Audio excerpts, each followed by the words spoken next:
ಇವತ್ತು ನಾವು ಮೆಕ್ವಿನ್ solar pumps ಕಡೆಯಿಂದ 5 HP ಓಪನ್ ವೀಲ್ ಮತ್ತು ಸಬ್ಮರ್ಸಿಬಲ್ ಮೋಟ್ರನ್ನ ಇನ್ಸ್ಟಾಲ್ ಮಾಡಿದ್ದೀವಿ.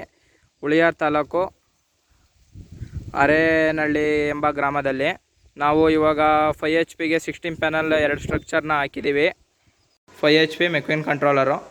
ಈ ಕಂಟ್ರೋಲರಲ್ಲಿ ನಾವು ಇವಾಗ 2 ಮೋಟ್ರನ್ನ ರನ್ ಮಾಡ್ಬೋದು. ಯಾವ ಥರ ಅಂತ ನಿಮಗೆ ಹೇಳ್ತೀನಿ. ಇದು ನೋಡಿ, ನಮ್ದು ಇವಾಗ ಮೋಟರು ಈ ಇದರಲ್ಲೇ ರನ್ ಆಗ್ತಾಯಿದೆ. 98 ಫ್ರೀಕ್ವೆನ್ಸಿ. ಇದರಲ್ಲಿ ಫೋನ್ ಆನ್ ಆ್ಯಂಡ್ ಆಫ್ ಕೂಡ ಇದೆ, RMS ಅಂತ.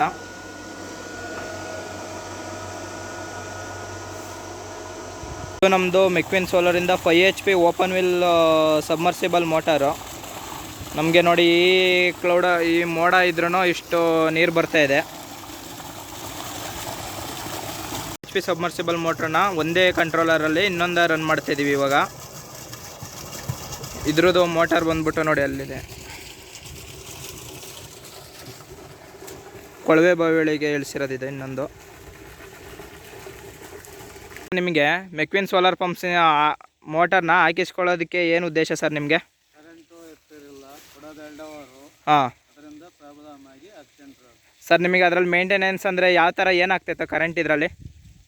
ಮೋಟ್ರುಗಳು ಸುಟ್ಟೋಗೋದು, ಹಾಂ, ನೀರು ಬಿಡಕ್ಕೆ ಆಗ್ತಿರಲಿಲ್ಲ. ಹಾಂ ಇದರಿಂದ ಸರ್, ಇವಾಗ ನಿಮಗೆ ಈ ಸೋಲಾರಿಂದ ಚೆನ್ನಾಗಿ ರನ್ ಆಗ್ತಾ ಇದೆಯಾ ಎಲ್ಲ? ನಿಮ್ದು ಹೆಂಗೆ ಸರ್ ಇದು? ರನ್ ಆಗ್ತಾ ಇದೆ, ಚೆನ್ನಾಗಿ ರನ್ ಆಗ್ತಾ ಇದೆಯಾ? ಮಳೆಯಲ್ಲೂ ಎಲ್ಲ ಸರ್ ಇವಾಗ ನಿಮಗೆ ನೀರು ಯಾವ ಥರ ಬರುತ್ತೆ? ನೀರು ಚೆನ್ನಾಗಿ ಬರ್ತಾ ಇತ್ತು. ಹಾಂ. ದೇಶದ ಬೆನ್ನೆಲುಬು ರೈತನ ಬೆನ್ನೆಲುಬು ಮೆಕ್ವಿನ್ ಸೋಲಾರ್ ಪಂಪ್ ಸೆಟ್ಗಳು.